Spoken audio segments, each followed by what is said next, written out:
30 rule 30 क्या बोलता है? Value of supply of goods और service are both based on cost. So, where value is not determined by any of the preceding rules, the value shall be 110% of dot dot dot OR or है of cost of production of on manufacture for manufacturer supplier, cost of acquisition of such goods for trader supplier, cost of provision of such services. Friends, take a pause here. मैं बोल रहा हूँ cost of provision of such service. इसमें खाली क्या हुआ है कि मैं आपको जब रूल 27 पढ़ा रहा था, so I have mention a judgement and said you that आपको सीक्वेंस में जाना बहुत जरूरी है, राइट? 27 में लिखा हुआ 30 या अदरवाइज 31. तो अगर आपको 110% देना है तो आप लो. और in the case where you are a manufacturer, in a case where you are trader. But अगर आप सर्विस वाले हो तो प्रैक्टिकली आप अपने कॉस्ट के 110% is not a valuation, right? कि अगर मेरा if I am a service provider, might be my cost is very minimum, so 110% is not the exact transaction value. So इसमें लिखा हुआ है for service provider they have discretion to avoid this rule and directly apply rule 31. तो ये बोल रहा है कि सुपरसीड करो मेरे को रूल 30 को एंड रूल 31 में जा सकते हो. बाद बाकी केस के लिए क्या लिखा हुआ है कि अगर आप 110% of the cost of manufacture और 110% of cost of acquisition for trader, अगर इसमें आप कॉस्ट भी निकाल नहीं पा रहे हो, then you can after rule 30, after examining rule 30, you can go to rule 31. Rule 31 में लिखा हुआ है where value can not be determined from rule 27 to rule 30, the same shall be determined using reasonable means consistent with the principles and general provision of section 50 and these rules.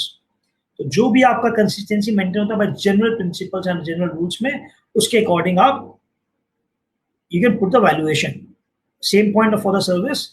In case of supply of service, the supplier may opt for this rule disregarding rule 30, right? So friends, 27 was where the price is not the sole consideration. 28 is when the supplier and the recipient are related party or distinct persons. 29 is particularly for principal and agent. 30 is 110% of the cost. 31 is the residual method, right? So ये valuation का mathematics portion हम खत्म कर चुके हैं. अब हम बढ़ रहे हैं स्पेशल केसेस में. 31A ये क्या बात करता है फ्रेंड्स? इसमें बहुत रिसेंटली अमेंडमेंट आया है. इसमें पहले अलग अलग डाइसेक्ट था कि अगर स्टेट करता है या स्टेट ऑर्गेनाइजेशन ऑफिशियल गैजेट करता है तो 112 या 128 था. अब बहुत रिसेंट अमेंडमेंट आया है जिसमें इन्होंने यूनिफॉर्मिटी ले आया. वो क्या बोल रहा है? The value of the supply of lottery shall be higher of 100 by 128 of the face value of the ticket or the price as notified by the official gazette by the organizing state.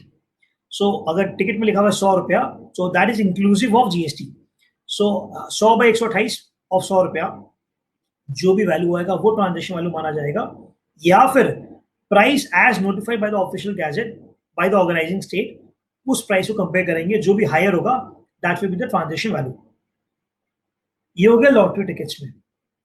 Further, the value of the supply of an actionable claim in the form of chance to win in betting, gambling or horse racing in a race club shall be 100% of the face value of the bet or the amount paid into the totalizer. उसका 100% of the face value हो जाएगा. That's it. आगे बढ़ सकते हैं. Okay.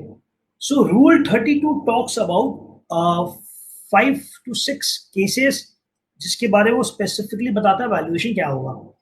So foreign currency अगर आप exchange कर रहे तो, एयर ट्रैवल एजेंट है तो, service in relation to life insurance business, dealer of second hand goods, value of token, coupon, vouchers, value of supply of services provided by notified service providers between distinct person. Okay. So बहुत simple मैं बताता हूं मैं आपको. Purchase of sale of forex, right? So अगर आप dollar खरीद रहे हो या डॉलर बेच रहे हो, जो दो में अगर एक कंपोनेंट जो है, एक करेंसी अगर है, अगर वो INR है, इंडियन रुपीज है, then the valuation will be buying selling rate of the dollar and RBI reference rate एक होता है, वो उन दोनों को माइनस कर लेंगे, तो जो बचेगा वो into the units of dollars you are purchasing और सेलिंग। अगर RBI रेफरेंसर अवेलेबल ही नहीं है तो straight away 1% of the converted INR amount, that will be your value, taxable value, जिसमें GST लगाना है।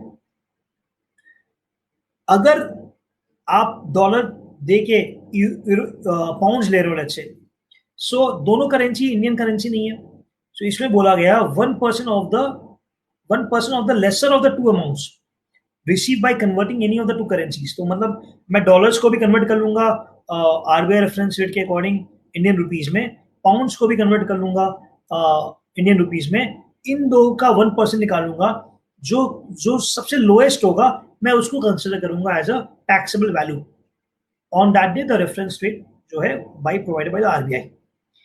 ये आप कर सकते हो एज अ ऑप्शन 1। ऑप्शन 2 क्या है?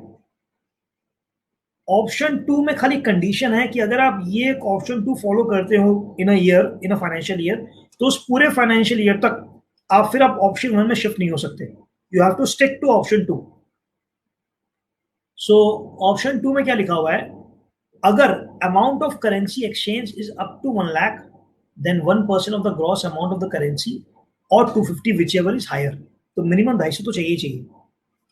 अगर 10 लाख का है तो 1 लाख का 1,000 रुपया plus 0.5% of difference of amount more than 1 lakh rupees till 10 lakh rupees, 0.5% of the gross amount of the currency above 1 lakh rupees. अगर आपका 10 लाख के ऊपर है तो 5,500 रुपया plus 0.10% of anything above 10 lakh rupees. So 0.10% of the gross amount of currency exchange above 10 lakh rupees or 60,000, whichever is lower. Friends, please understand this is really important, क्योंकि हम क्या करते हैं कि हम बिजनेस के लिए एक्सपोर्टर्स लोग जाते हैं बाहर, सो हम फॉरेन करेंसी एक्सचेंज करवाते हैं, तो this is a really important thing which we should not miss, right? Air travel agents, मैंने टिकट बुक कराया बॉम्बे टू दिल्ली, डोमेस्टिक है, जो बेसिक फेयर है उसमें 5% इज अ टैक्सेबल वैल्यू, और जो इंटरनेशनल कराया तो उसका बेसिक फेयर में 10% is a taxable value. Friends please understand, basic fare क्या होता है?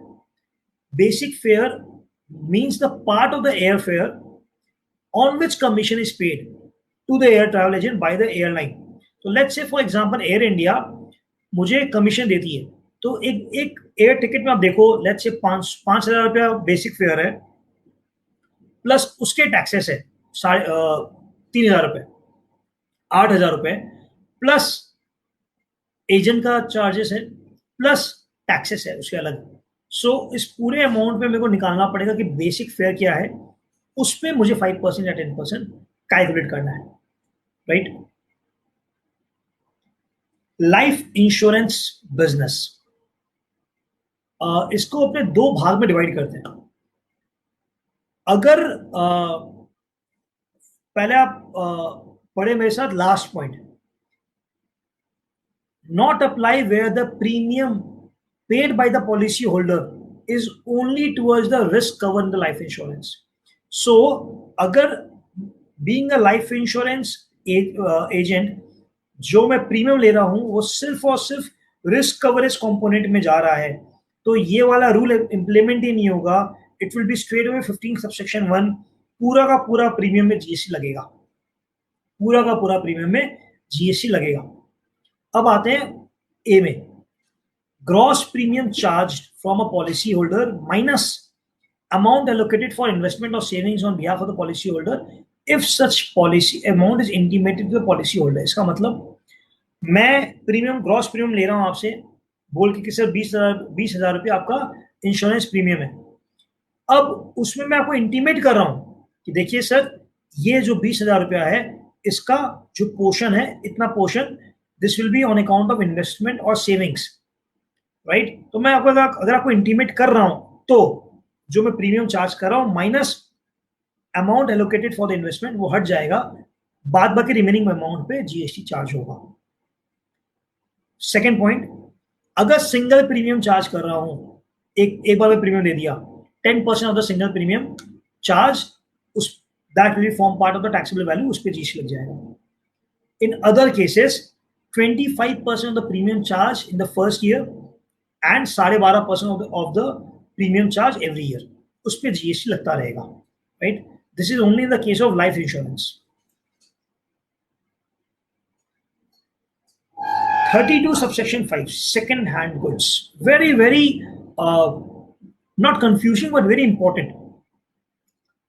Supply of used goods as such or after minor processing which does not change the nature of the goods and where no ITC has been availed on the purchase of such goods.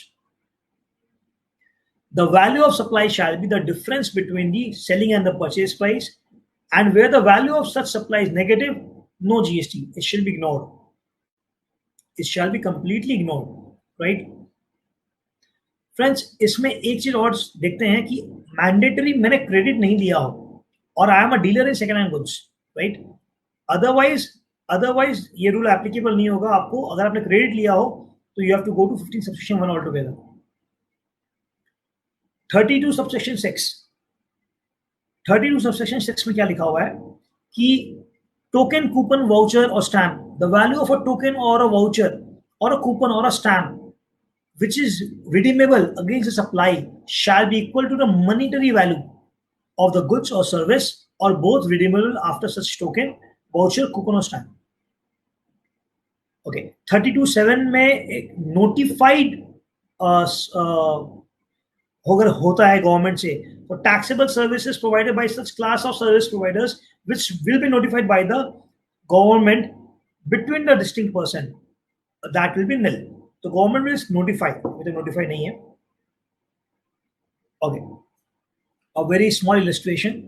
Mr. and Mrs. Mehta purchased 10 gifts of rupees 500 each from Crossword and 5 vouchers from Four Fountains Spa costing 1000 each, and gives them as a return gift to the children and their parents.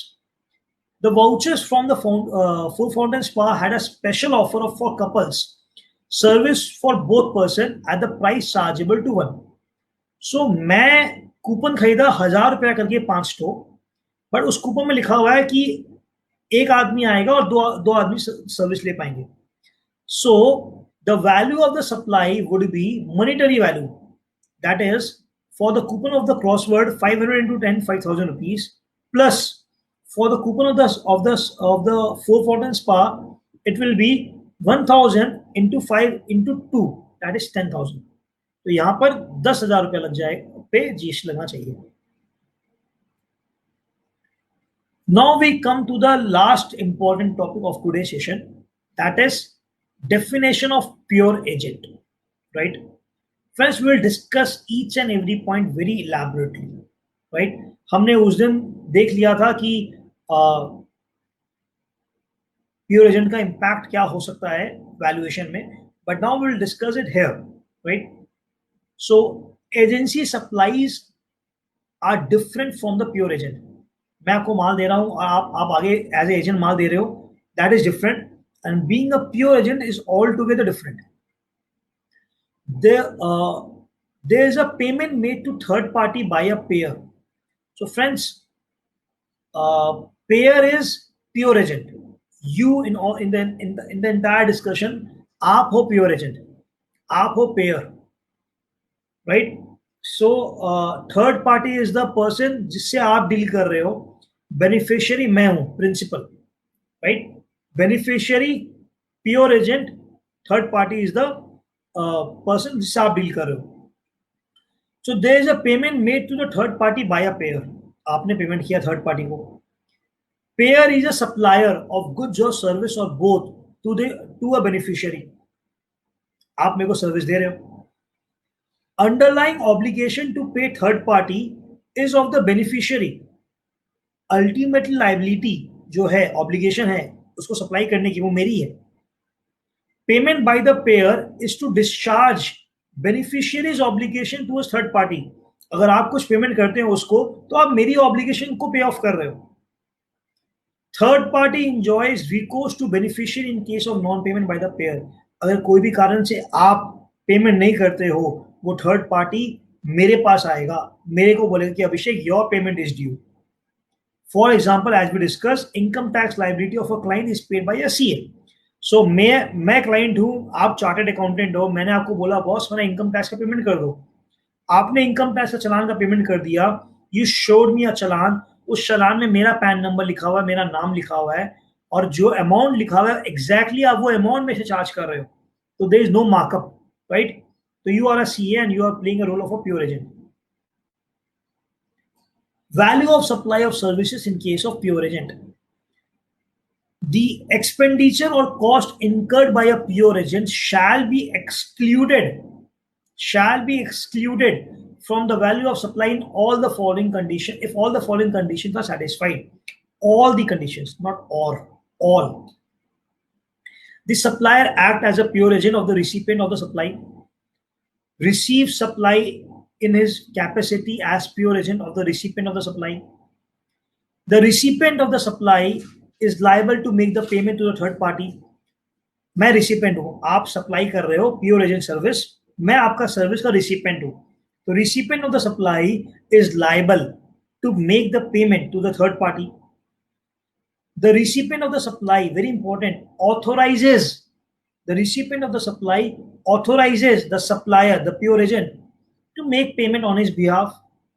The recipient of the supply knows that the services shall be provided by the third party, separately indicated in the invoice of the service.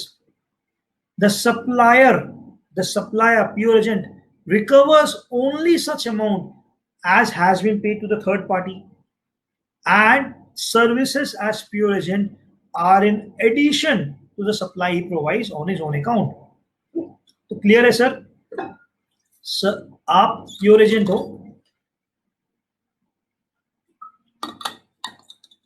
और आप कोई भी खर्चा अगर bear कर रहे हो as a pure agent capacity, that will not come form part of the taxable value. So in your case, CS, yes. In my case, CA or CS is the person who is paying the challan is a pure agent. Now, very important. Explanation to Rule 33. क्या बोलता है? For the purpose of this rule, the expression pure agent means A. Enters into a contractual agreement. Again, verbal or written, not mentioned. Contractual agreement. Enters into a contractual agreement with the recipient of supply to act as a pure agent to incur expenditure or cost in the course of supply of goods or service or both. तो agreement होना mandate. Neither intends to hold nor holds any title of the goods or service or both so procured or supplied as pure agent of the recipient of the supply. Friends, this is the point जहां मैं बोल रहा हूं चलान में खर्चे के bill pay pure agent का नाम नहीं होना चाहिए, लैंडलॉर्ड का नाम होना चाहिए, और जो मेन आदमी है उसका नाम होना चाहिए. Does not use for his own interest such goods or services so procured. मैं खुद यूज नहीं करता जो भी मैं गुड्स या सर्विस प्रोक्योर कर रहा हूं. Receives only the actual amount incurred to procure such goods or service in addition to the amount received for supply he provides or on his own account. So friends, यहाँ पर अब मैं illustration या case law discuss करूंगा pure agent के ऊपर. अब अपने वो वाला केस जरूर डिस्कस करते हैं, लैंडलॉर्ड वाला. So Abhishek Agarwal being a landlord having 7 floors or 7 offices all given on rent for commercial purpose, have a common lift man, have a common area maintenance, and उस पे वो reimbursement लेता है. राइट। तो वो इलेक्ट्रिसिटी वाला को पेमेंट करता है, वो सिक्योरिटी वाला को पेमेंट करता है, वो म्यूनिसिपल टैक्सेस वाला को पेमेंट करता है, और वो सातों टेनेंट से उतना ही amount divided in a proportional basis of square foot reimburse करता है on actuals, no markup. So क्या इस पे जीएसटी लगेगा? Let it be whatever expenses, electricity, municipal taxes, whatever expenses. Answer is, if I play a role of pure agent नहीं लगेगा, if I don't play a role of pure agent लगेगा। So क्योंकि electricity मेरे नाम पे आ रही है और आपके नाम पे नहीं आ रही है, बीइंग अ टेनेंट आपके नाम पे नहीं आ रही है पर मेरे नाम पे आ रही है, so title, clause B, title मैं होल्ड कर लिया। सिंस मैं टाइटल होल्ड कर लिया, I am stepping out of being a pure agent. This will form part of the taxable value, this will form part of the taxable value. Landlord, while taking reimbursement of electricity bill, he is not acting as a pure agent. No man, अगर आप electricity का reimbursement ले रहे हो और electric, ma'am please समझो, आप tenant हो, मैं लैंडलॉर्ड हूं, राइट। लैंडलॉर्ड के हाथ में इलेक्ट्रिसिटी बिल है, लैंडलॉर्ड बोला कि इलेक्ट्रिसिटी मुझे पेमेंट करना है, मैं कर दे रहा हूं, मैं आपसे रिम्बर्स ले लूंगा। आपने बोला ओके अभिषेक गो हेड। मैं गया इलेक्ट्रिसिटी में जाके 10,000 रुपये पेमेंट कर दिया। अब मैं बोला कि मैम आप इलेक्ट्रिसिटी का 10,000 रुपया मुझे रिम्बर्स कर दीजिए। I will be only a pure agent provided two condition satisfy. 10,000 में मार्कअप नहीं होना चाहिए, नहीं है, कोई बात नहीं, जितना अमाउंट लिखा हुआ उतना ही लिखा हुआ है। And the other condition is, वो बिल, वो जो टाइटल है, वो जो डॉक्यूमेंट है, वो अल्टीमेटली आपके नाम पे होना चाहिए था, क्योंकि वो मेरे नाम पे है। I am not, I am not playing a role of a pure agent. If if the title is of your name, yes, I am playing a role of a pure agent. Merely installing a submitter outside your office is not bringing the invoice or electricity bill in the tenant's name. वो मुझे जाके वहां पर registration करानी पड़ेगी सबमिटर की, तभी वो टेनेंट के नाम पे इलेक्ट्रिसिटी बिल आएगी। अगर इलेक्ट्रिसिटी बिल टेनेंट के नाम पे आती है और टेनेंट मुझे पे करता है और मैं इलेक्ट्रिसिटी वाले को पेमेंट कर दूं, या टेनेंट डायरेक्टली पेमेंट कर दे, मुझे मुझे जीएसटी लगाना ही नहीं है। In this case I will extend, let's say मेरी एक फैक्ट्री है, मेरी एक फैक्ट्री है और वो पूरी की पूरी फैक्ट्री जो है मैंने आपको लीज या रेंट पे देके रखी है, उसकी इलेक्ट्रिसिटी बिल वहीं पर डिलीवर होती है, आप वहीं से पेमेंट कर देते हो। उसकी म्यूनिसिपल टैक्सेस बिल वहीं पर डिलीवर होती है, आप वहीं से पेमेंट कर देते हो। हर महीना आप मुझे मेरा रेंट भिजवा देते हो। I am not aware of कि कितनी इलेक्ट्रिसिटी जा रही है आपकी, कितनी म्यूनिसिपल टैक्सेस जा रही है आपकी। I am wrong on my part. If the electricity bill is in my name, I have to levy GST. I have to make that amount form part of the taxable value. So let's say मेरा मेरा 1 लाख रुपया electricity rent का bill है और आपका 40,000 रुपया खर्चा है इलेक्ट्रिसिटी का। सो मुझे आपसे 1 लाख रुपया लेना है, मुझे 40,000 लेना नहीं है, बिकॉज आपने वो डायरेक्टली पेमेंट कर दिया है। पर मुझे बिल में लिखना पड़ेगा rent 1 lakh rupees, GST on 1,40,000 rupees, right. So I have made my self clear here. illustration, corporate service firm A is engage, same example, वो रजिस्ट्रेशन करवाता है कंपनी का, तो उस कंपनी का आरओसी फी या जो भी फीस है उसके लिए वो प्योर एजेंट बन जाता है, एंड वो उस पर वो जीएसटी चार्ज नहीं करेगा, right. So friends, if you have noticed, I have stopped quoting the advanced rulings. If you want, I can share with you. But again, I am only quoting the view of the advanced rulings because I want this point to be very loud and clear. Ki the advanced ruling as of now is only applicable to the applicant. We are referring it only to understand the intent of the law. If you know, what I've heard of is entire this law of advanced ruling and AAR have been challenged, right? So going further, we are only interested in the views or the intent which we can derive from the advanced rulings. So an applicant in the West Bengal is in the business of transportation of cash, coins for banks, right? तो let's से वो x जगह से Y जगह जा रहा है एक बैंक के लिए, राइट? तो बीच में ही have to bear toll tax. Don't read the answer, friends, because it's a software. I cannot run the animations. Please give me answers of your point of view.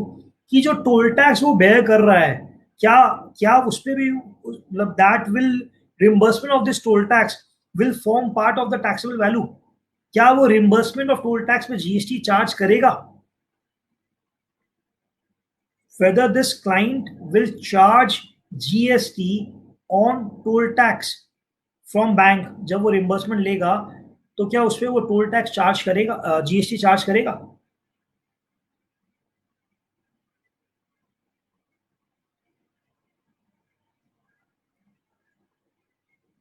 Okay, okay. As rightly, ma'am, no idea is the dangerous thing in GST. You say yes, you have your signs. You say no, you have your signs, right? So let's see. It was held that the applicant is not acting in the capacity of pure agent of the bank while paying the toll charges.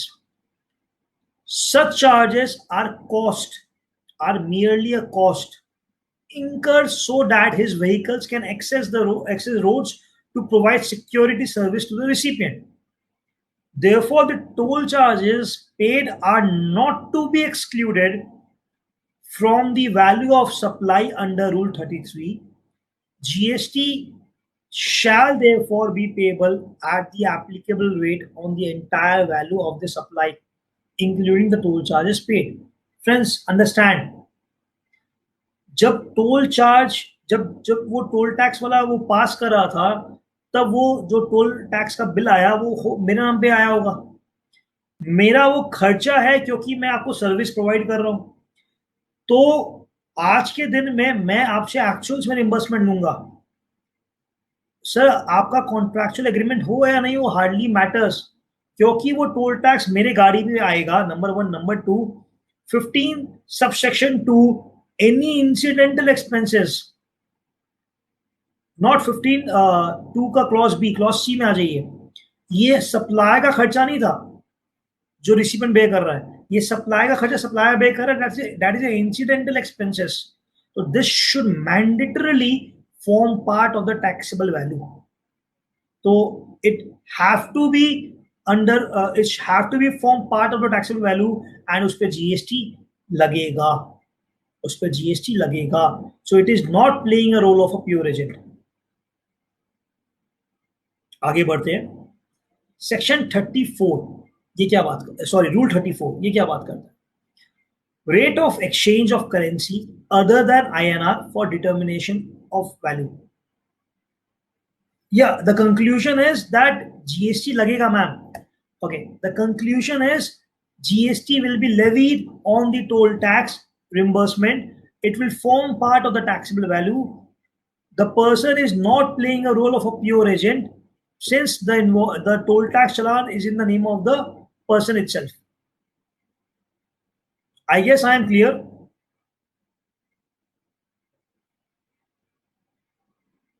Okay. So Rule 34. What does Rule 34 says? The rate of exchange ITC claim on this. Ma'am ITC को मत लाइए बीच बीच में. We'll discuss ITC. Right? So the rate of exchange or for determination of value of taxable goods shall be the applicable rate of exchange.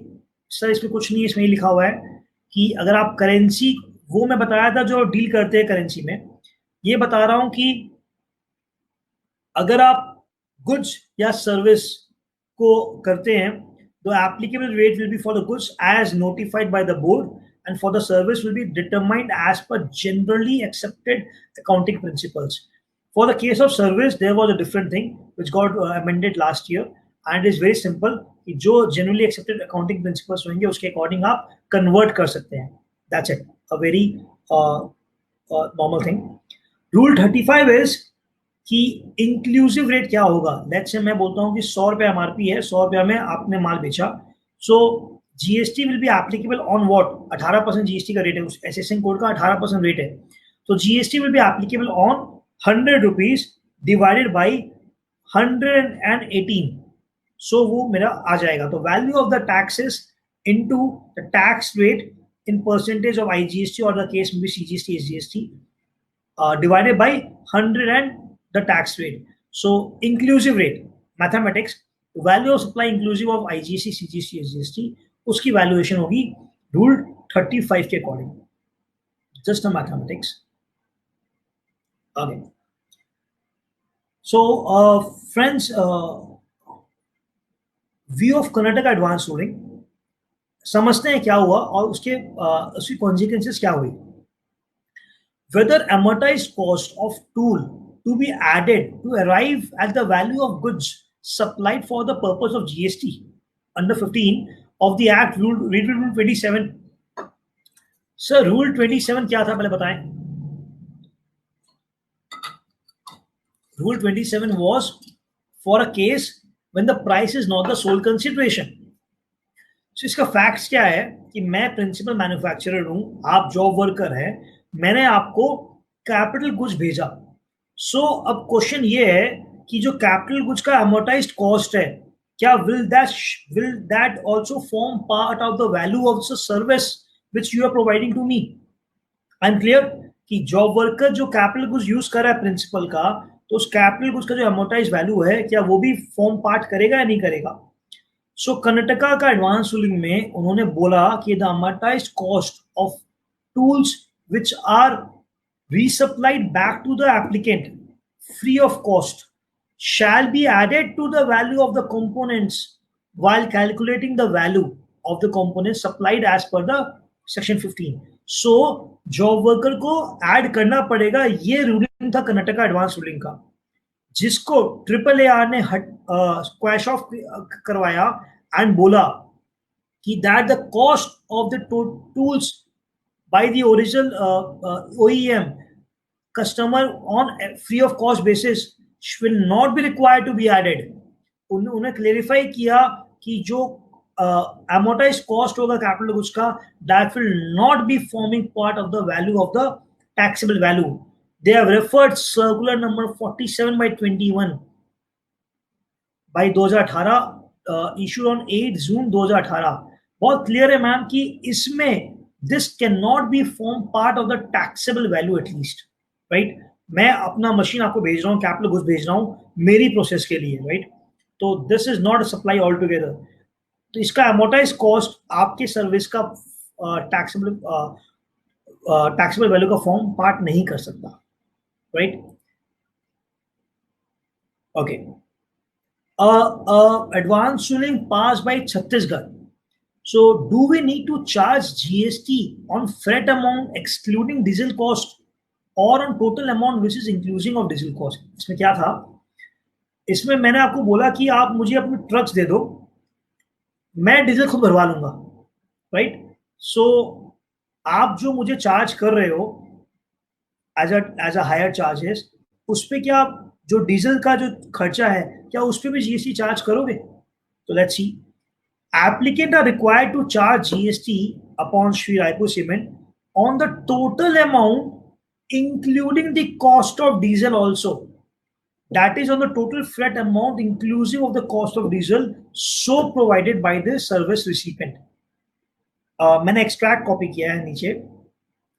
As per section 15(2)(b) of the GST Act, any amount that the supplier जो truck भाड़ा पे दे रहा है is liable to pay in relation to the such supply but which has been incurred by the recipient. मैं truck भाड़ा पे ले रहा हूँ, आप ट्रक भाड़ा पे दे रहे हो, तो मैं तेल का खर्चा खुद बेयर कर रहा हूँ, but that was supposedly to be incurred by you for related to such supply and not included in the price. आपने मुझे चार्ज ही नहीं किया. Actually paid or payable for the goods or service shall include in the value. Service recipient, that is me, Sri Raipur Cement, is providing diesel to the vehicles used by the applicant to transport cement clinkers in the course of business of cement by the cement company. Diesel so provided by the service recipient to the applicant for use in truck vehicles of the applicant forms an important and integral component of this business process without which the process of supply of the cement can never get materialized. So इसमें diesel के cost पे भी GST लगाना mandatory है, right?